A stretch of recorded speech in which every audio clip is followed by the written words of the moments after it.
Hello guys, रहस्यमय दुनिया part 2 में आपका स्वागत है।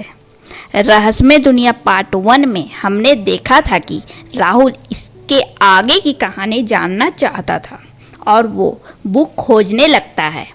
तब उसे बहुत पुरानी बुक मिलती है। उस बुक का नाम था रहस्यमय दुनिया। राहुल बुक पढ़ने लगता है।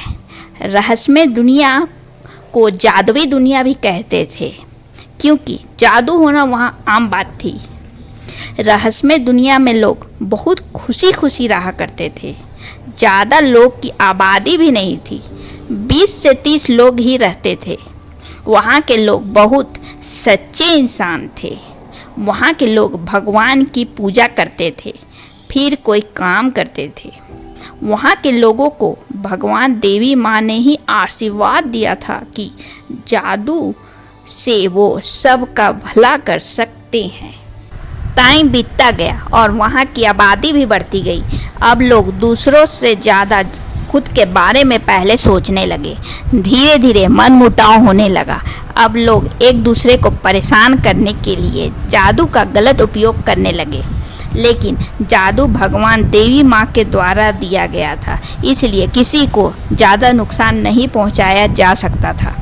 इसीलिए एक शैतान असुर लोक से आता है और कुछ लोगों को लालच देता है और बोलता है, अगर तुम मेरी पूजा करोगे तो मैं तुम्हें बहुत सारी शक्तियाँ दूंगा। तुम जैसा चाहोगे वैसा पाओगे। जिस इंसान के अंदर ज़्यादा लालच था वो लोग मान जाते हैं और शैतान की पूजा करने लगते हैं। अब लोगों के मन में एक दूसरे के प्रति ईर्ष्या नफरत बढ़ने लगता है। अब हर कोई दूसरे से ज़्यादा पावरफुल बनना चाहता था। अब लोग देवी माँ की पूजा छोड़ के शैतान की पूजा करने लगते हैं। शैतान खुश होकर लोगों को बहुत सारी शक्तियाँ भी देता है। एक दिन शैतान कहता है, तुम लोगों को तो मैंने खुश कर दिया, अब तुम्हें मुझे भी खुश करना होगा, नहीं तो मैं तुम्हें खा जाऊंगा। जो लोग शैतान की पूजा करते थे वो लोग डर जाते हैं और पूछते हैं, हमें क्या करना होगा।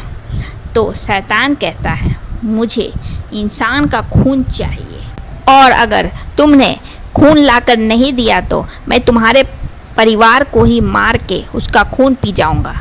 उसके बाद से इंसान डर से शैतान द्वारा सिखाए गए जादू से इंसान को बीमार करके मार देता है। शैतान को अब मज़ा आने लगता है। कुछ लोग जो भगवान को सच्चे मन से मानते थे वो लोग भी सोचने लगते कि शैतानी जादू इतना पावरफुल कैसे है। अब सबको पावरफुल बनना था, सब गलत जादू करने लगते हैं एक दूसरे के ऊपर। अब सब मंदिर को बंद करके मंदिर के आसपास ही शैतान की पूजा करने लगते हैं। धीरे धीरे इंसान की जनसंख्याएं कम होने लगती है। इंसान अपने लोगों को अपने आँखों के सामने मरते हुए देखता है। तब लोगों को एहसास होने लगता है कि ज़्यादा पावरफुल होने के लालच में वे लोग अपने को ही खोते जा रहे हैं। अब हालात ऐसे थी कि 10 से 20 लोग ही उस दुनिया में जिंदा बचे हुए थे। अब सब भगवान के पास जाना चाहते थे पर मंदिर तक कोई पहुंच नहीं पाता था। तब देवी माँ कहती है कि तुम लोगों ने शैतान को खुश करने के लिए कितने लोगों की बलि दे दी है और तुम्हारे हाथ खून से रंग चुके हैं। तुम लोग भी एक शैतान ही बन चुके हो, इसलिए मंदिर के अंदर नहीं आ पा रहे हो।